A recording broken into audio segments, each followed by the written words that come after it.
Hello everyone, welcome to my YouTube channel. তো আজকে আমি যেটার জন্য ভিডিওটা বানাইতেছি যে গালামাল দোকান এবং আরও অন্য অন্য দোকানে কীরকম প্রফিট আছে। যেমন গালামাল দোকানে তোমার 1000 টাকা বিক্রি করলে কত টাকা প্রফিট আসে, আর দেখতে পাচ্ছ ওখানে আমার মোবাইলের পার্টসগুলো আছে, ওগুলো বিক্রি করলে কীরকম প্রফিট আসে। তো গালামালে তো জানো আপনারা, গালামালের দোকানে অতটা প্রফিট আসে না। তো অন্য অন্য ক্ষেত্রে যে কিছু কিছু প্রোডাক্ট আছে, যেমন তেল এগুলোতে একটু ভালো প্রফিট আসে। আর যেরকম এগুলোতে অতটা প্রফিট নাই, খালি এগুলো দোকানের দেখানোর জন্য, বুঝছো। আর যদি একবার বাকি পড়ে তাহলে তো সব শেষ।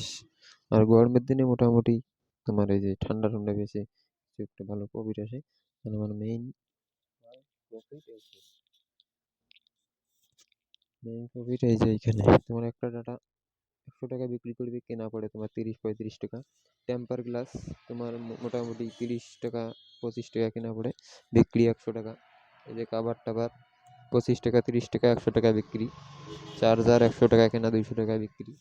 মোটামুটি মোবাইলের পার্টস যেগুলো আছে সবগুলোতে কামাই, হেভি কামাই আছে যদি সেল ভালো হয়। এই যে লাইট ফাইট ইলেকট্রিক সব আছে, এখানে তোমার কামাই মোটামুটি ভালো হবে। আর এই যে পিসিটা দেখতেছো, এখানে টাকা টুকা উঠাই, 10 টাকা কমিশন পাই 1000-এ, এইটাই।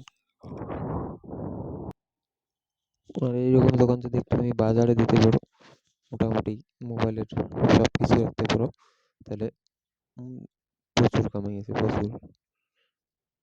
যেমন 1000 বিক্রি করলে তোমার 600 500 600 টাকা তোমার পকেটে আসবে, ঠিক আছে। আর গালামালের দোকানে এরকম অতটা কামাই নাই, তা বাস দেখানোর জন্য, ঠিক আছে। তো এইটুকু ভিডিও, থ্যাংক ইউ।